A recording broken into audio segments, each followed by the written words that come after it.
Hey everybody, welcome back to the channel. As you can tell by the title of this video and what you can see on the screen right now, we're going to be talking about the One Piece card game. Now it is release week for OP14, which is called the Azure C7, and I had the opportunity to attend a pre-release event for the game. For those new to this channel, I am new to the trading card scene, so my familiarity with games is limited. So this was my first chance to actually play against people in this game. Now, I attended a session on Sunday and we had about 30 people attending. And I went in not knowing what to expect. And unfortunately, my experience was very disappointing. For starters, in this format, they gave everyone packs all at the beginning. So in a normal pre-release event, you'll typically get your 5-6 packs, open them up, and then build from there. And then at the end of the event, you'll get your little promos and stuff like that. However, with One Piece, we were given our promo stuff all at the very beginning. So the promo cards, which for this release is this card here, Girl. And you receive also an event pack, which contains cards such as these ones, which include these little stamps here that say release event. Now, because you get all your cards at the beginning, essentially you can play one round and then bounce. And for myself, even though I lost, I wanted to play because I want to learn this game. And unfortunately, because of the fact that after the first round, 9 or so players, at least an odd number of players, bounced, which left me receiving a bye on that second match. Now, for some people, having a bye is a good thing. You get the free win, and then you'll be paired up against a more competitive player in the next round. But when it came to round number 3, my opponent decided to leave. And they didn't drop from the tournament beforehand. What they did was they let the third round start. And then once I sat down at my seat, I got a notification on my phone saying, your opponent has registered the result as a victory for myself. Do you accept this? And I was like, okay, fine, I accept it. But that was the end of my day. And I ended up only getting to play one match. And as someone who's a new player who was going in wanting to learn the game, I was super disappointed. So I was ready to do this video to kind of just complain about that aspect of One Piece. And I still think that's a problem where a lot of people are just going for the collecting. They're attending the pre-release events because, again, the cost per pack for pre-release is significantly cheaper than buying packs individually. Here in Canada, I think packs for this set are ranging around $13 to $15. A box is about $250 to $300. So if you can get 6 packs for 50 some odd dollars plus tax, that's less than $10 a pack. So it's definitely worthwhile in that regard. So people just dropped, and because the store didn't have any sort of incentive to keep you there until the end, I was one of the kind of people that missed out and got, the short end of the stick. So I was ready to kind of just, do a rant video about that. But the next day, Monday night, I decided to go on the store's website to see if any extra tickets for their Monday night pre-release would pop up. I was hoping that, maybe someone wouldn't be able to attend, maybe the weather wasn't that great, or maybe something came up and they had to, forfeit their spot. I thought, okay, I'll show up to the store, I'll grab a spot, I'll grab one of those, excess spots, and then I'll be able to play. But when I arrived there, the owner was like, oh, we've got everyone available. However, we might still be able to fit in a few people. And once they calculated everybody and they saw that, the 32 were there, the 32 that first paid, or whoever had priority on the waiting list, got their spots, the owner was like, hey, we can still fit in a few more people. The only caveat was, rather than getting another Girl promo, I received one of these older promos of Dracul Mihawk. So it's an older promo, but still promo nonetheless. We still got 6 packs just like everyone else, but we got to play. So I think in total we had 42 players. Because of that, they were going to do 4 Swiss rounds. So I think they were expecting that there would be at least, they were hoping, I think, that by the end there would be 4 undefeated players to get the 4 promos that they had available.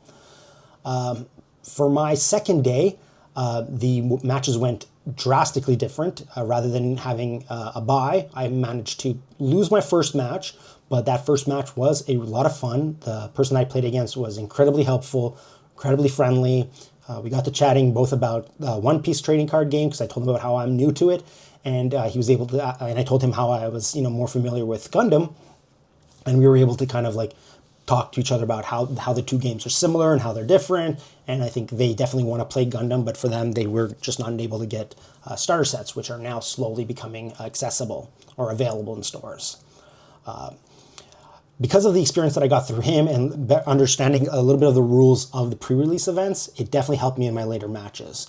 So one thing that I didn't understand completely on the Sunday event was that everyone gets the same promo leader, and this leader, Monkey D. Luffy, the main character of the series. What they do is that he is able to play with any card, and he becomes any leader type. Now, what that means is, for example, if you're not familiar with this game, is that let's say this card here, this Arlong. So it says on play, if the leader has the Fishman type, look at 4 cards from the top of your deck, reveal up to 1 card with a cost of 2 or more, and add it to your hand. Then place the rest at the bottom of your deck in any order. Now, in a traditional or standard game of One Piece, I would have to have a Fishman leader. But with the monkey card here, I can use that. I can use that ability, and that definitely changes the way you play. And for my Sunday event, I didn't know this, or I didn't understand that aspect so much. I thought it just meant that you could play any card. So it doesn't mean that it says, oh, you can only play this card because, it says here Fishman, but you can still play it because he can play all card types. I didn't realize that even the abilities on the cards factored into that.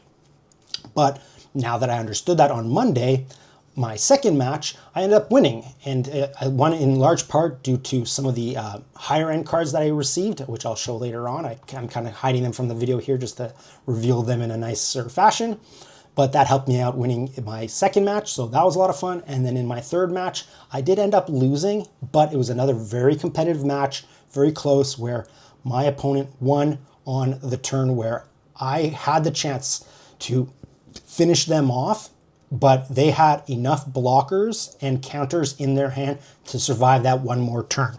I, on the other hand, did not have enough counters to survive the next turn. I think had I had maybe 2 more counters, and if they didn't have enough Dawn resources available, I probably could have won if I had survived that next turn, but I didn't, unfortunately.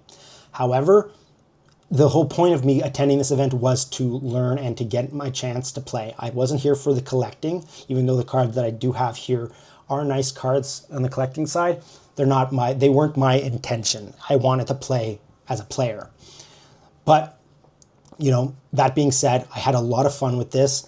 Because of that, I am now looking to try to pick up some starter sets. I do have the Learn to Play set, but I think the starting cards there are really on the older side of things, and they're not competitive even for casual play for like weeklies. So I definitely will look into getting some of the newer stuff. I know that there is a starter 29 that releases at the same time as this set, so later this week.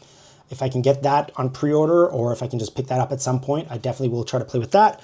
I saw a few starter sets available for a reasonable price. Here in Canada, they're ranging between $24.99 and $30 for the newer ones. And then you've got older starters, which are for some reason selling for about $60, $70 Canadian. I'm assuming that's because there are some high-end cards in that, and that's the reason why there's a markup. Here in Canada, the price for this set per pack is ranging around $13 to $15, which is quite hefty for a trading card game. The box that the store was selling, they incentivized people for Monday night. If you stayed until the end, you could purchase a box. They had about a half a dozen or so available in the store, but they cost $300. And here in Canada, $300, that's a lot. And it's definitely highly over MSRP. I know for the previous sets, I was looking at some store data for a couple of websites, and they were selling older sets for about $200, which is on par with what Gundam costs. But now this one's going at $300. I'm assuming the next one is also probably going to be in the same $250 to $300 range, and it's definitely, the collectors are causing that kind of above MSRP that even local game stores are just overcharging players, and I think that's going to hurt this game. It's something that's currently a problem with Riftbound, where I'm recording this on January 13th, and that was the morning where Riot, made their website of selling Spirit Forged, and people were having problems picking up stock there, where bots were picking up a lot of the orders. Now, I probably will not buy any more packs for the time being. My focus is on the starters that I got, and then kind of using what I have here to see if I can build from there, because I do have quite a few. I think I do have like play sets of some of the common cards. So like I think here, where do I have? I thought I had it. Maybe I don't. See here with Scaled Neptunian, I've got one from the release event, and then I've got three more. So I've got a full set. So if I wanted to play green, that's a card I could use. There are a few other cards that I was able to actually pull out a full set. So that's something I could consider. Now, let me kind of just quickly go through the cards, my highlights from the pre-release event. On Sunday, the 2 cards that I received were these ones. So you got here, this one, this Nefeltari Vivi SR. And then I got the secret rare, this Crocodile character card, which is one of 2 that they released for this set. Pretty nice cards, both of them. Let's show them on the screen here, and I will have posted at the bottom here the current pre-sale prices that are available on TCG Player. But what I really did luck out is that on the Monday, I got 3 SRs. But to start off, I got this really nice looking Dawn card, which is foiled.